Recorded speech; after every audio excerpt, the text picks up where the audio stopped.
Sorry বন্ধুরা, কেমন আছেন সবাই? আশা করি সবাই ভালো আছেন।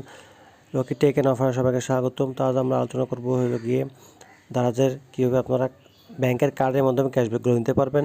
তো প্রথমত আপনার দারাজে অ্যাপটি আপডেট করে নেবেন এবং এখানে ভাউচার অপশনে ক্লিক করবেন।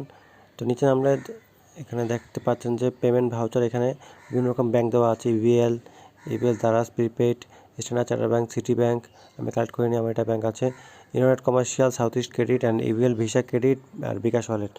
আর এগুলো ক্লেম করে রাখবেন অন্য শিপিং ভাউচারগুলো, তাহলে আপনার শিপিং কম আসবে।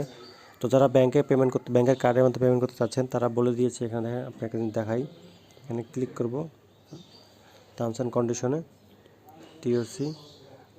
টিওসিতে ক্লিক করে দেখতে পারবেন যে এখানে বলছে সর্বনিম্ন ভাউচার হলো 500 টাকা, 12 তারিখ থেকে 21 তারিখ পর্যন্ত ইউজ করা যাবে। এবং আপনাদের এখানে পেমেন্ট ক্যাশব্যাক পাবেন। আজকে যেমন ধরেন 13 তারিখ হলে আগামী মাসে 13 তারিখ আপনারা ক্যাশব্যাকটি